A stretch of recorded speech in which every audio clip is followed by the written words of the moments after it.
se rasgaban la ropa, lanzaban tarascones, se contorsionaban de forma violenta en el suelo, desenterraron huesos de un hombre, 70 huesos creo que eran.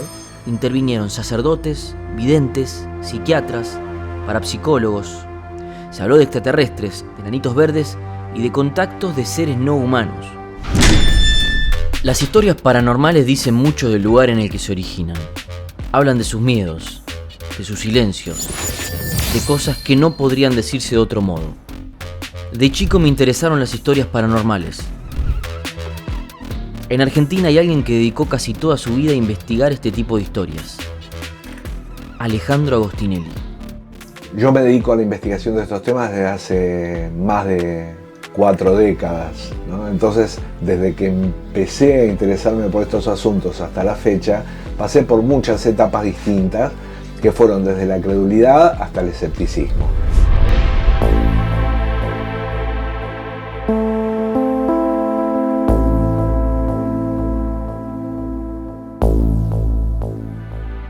Yo me he encontrado a lo largo de toda esta historia mía con lo sobrenatural y los fenómenos paranormales con más personas sinceras que falsarios, que charlatanes, ¿no? A mí estos temas me interesaron desde siempre, desde que tengo uso de razón. Prácticamente puedo decir que, qué sé yo, no sé, que lo primero que hice fuera de ir a la escuela fue coleccionar recortes de noticias relacionadas con los ovnis, con las casas embrujadas. Vos pensás que en el año 69 yo tenía 5 años. Estaba muy en boga en aquellos años que así como nosotros íbamos hacia el espacio exterior, otras inteligencias podían llegar a la Tierra. Y esa idea a mí me cautivó y por eso empecé a dedicarme al estudio de casos de ovnis. Para mí lo fascinante de este asunto es que independientemente de si hay o no hay una explicación, son personas que viven experiencias increíbles y te hablan de una zona de la realidad que vos a lo mejor no viviste y te pueden transmitir algo que no conocías. En octubre de 2017, en la localidad rural de Varas Chuchuna, en Salavina, Santiago del Estero, una alumna adolescente de una escuela secundaria comenzó a presentar extraños síntomas físicos: dolor de cabeza, náuseas, desmayos, movimientos involuntarios y rigidez corporal. Los médicos que la trataron no detectaron ninguna alteración neurológica. Días después, los episodios se repitieron con otros alumnos de la misma escuela. Siempre ocurrían en horario de clases. No solamente se arqueaban, sino que se rasgaban la ropa, lanzaban tarascones, se contorsionaban de forma violenta en el suelo, hacían movimientos físicos que son comparables con algunas ceremonias religiosas pentecostales, con la diferencia de que ahí no había ningún tipo de sacerdote, ¿no? Los chicos que presentaban estos síntomas debían ser sujetados entre 3 o 4 personas. Los exámenes médicos seguían sin arrojar resultados patológicos. A esta altura se plantearon 2 posibilidades: un caso de la llamada histeria colectiva o un caso de posesiones demoníacas. Un sacerdote, el padre Leiva, fue a la escuela. Se reunió con alumnos, con docentes y con algunos de los familiares de los chicos. El cura realizó oraciones y dio una bendición. Durante la misa, varias alumnas presentaron nuevas manifestaciones simultáneas. Se cayeron al suelo, se sacudieron violentamente y el episodio se prolongó durante varios minutos. El caso pasó a la historia como las brujas de Salavina. Había una tendencia, sobre todo por parte de los familiares de estas chicas, a buscar explicaciones sobrenaturales o de influencias satánicas. Algo malo hay. Yo pienso así, que algo malo hay para que te hagan así las chicas. Hay algo malo. Cuando llego a la escuela, acompañado por el papá de una chica que había sufrido había sido como alcanzada por esta situación, me lleva a un pozo que estaba a unos 150 metros de la escuela, donde desenterraron huesos de un hombre, 70 huesos creo que eran. Alrededor de ese pozo circulaban historias que relacionaban a algunos profesores, ¿no? O prácticas, supuestas prácticas de algunos profesores con la presencia de esos huesos. ¿Qué había en el pozo? Hay huesos. Había huesos, estaban las costillas. Estaban medio afuera las costillas. Nosotros no lo hemos tocado hasta que venía la policía. Estaban unas costillas medio afuera, estaban así. Porque los perros lo habían. Acá como estaba nuevito la tierra está nueva todavía, ¿ves? Y la verdad es que eran rumores, no había ninguna evidencia para establecer ese vínculo.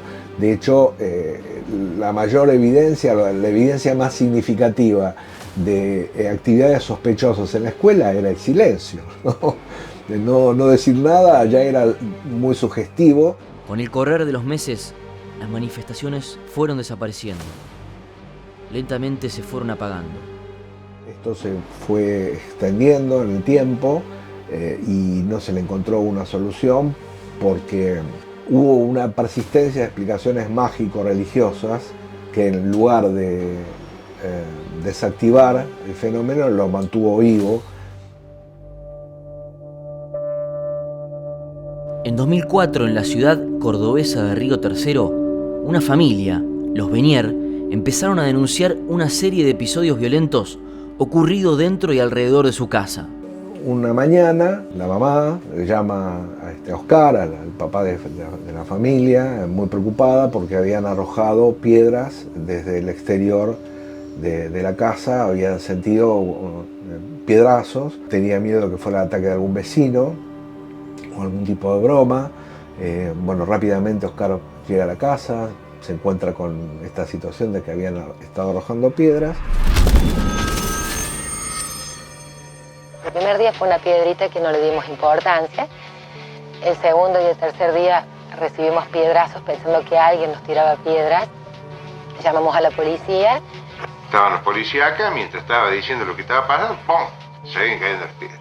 Se fue a otro techo de otro vecino y de ahí estaba apostado él y el otro policía que en el techo de mi casa. Y seguían cayendo las piedras. Y la familia estaba acá adentro. Y yo estaba con ellos arriba del techo. Entonces se baja uno de los policías y dice, ya vengo.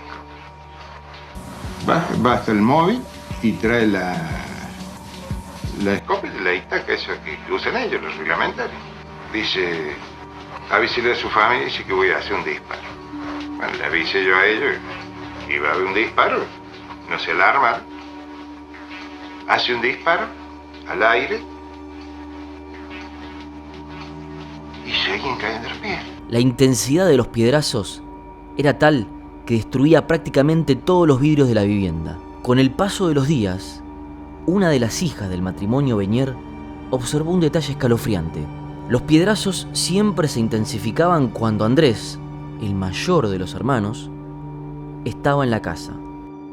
Desesperada, la familia buscó ayuda. Intervinieron sacerdotes, videntes, psiquiatras, parapsicólogos, todo tipo de profesionales que intentaban buscar una respuesta. Pero los piedrazos sobre la casa de los Benier no cesaban. El caso tomó estado público. Fue difundido ampliamente por diarios, radios y noticieros. Parte de esta cobertura mediática adoptó un tono extremadamente sensacionalista y habló de un supuesto fenómeno de poltergeist. Los especialistas planteaban distintas hipótesis. Algunas explicaciones apuntaron a un origen psicológico con manifestaciones externas. Otras lo interpretaban como un fenómeno parapsicológico. No se estableció una causa concluyente de los piedrazos, pero se comprobó que el responsable de estos ataques era justamente Andrés Benier. Este chico tiene una condición neurológica y psiquiátrica que lo vuelven particularmente irascible. Los informes psicológicos señalaron que Andrés, que en ese momento tenía 18 años, sufría de inestabilidad emocional y tenía dificultades de adaptación social y familiar. Pego fuerte. Pegar, pego fuerte. Sí. Imagínate vos cuando me pongo loco con ella, que la hago renega y ella me pega. Lo que verdaderamente ocurrió en esa casa es que durante casi 2 años esa familia no tuvo paz, ¿no? Durante casi 2 años Oscar me contaba que no había podido volver a colocar los vidrios porque vidrios que colocaba, vidrio que se destruía, ¿no? Entonces él llegó a perder la paciencia en un punto y le gritó a su hijo, bueno, basta, suficiente, hagas lo que hagas, dejalo de hacer, estoy cansado. Y mi propia idea sobre el asunto es que muchas veces una sobrecarga de explicaciones extraordinarias, en lugar de ayudar, terminan arruinándole la vida a algunas personas.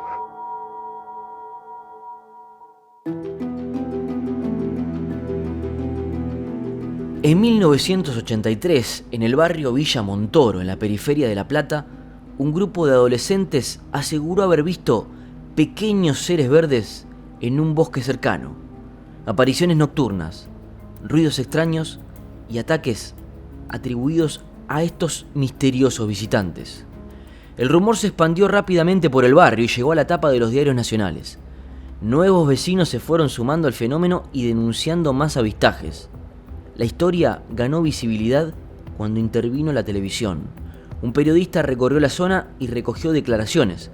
La cobertura se fue tiñendo así de un sensacionalismo tremendo.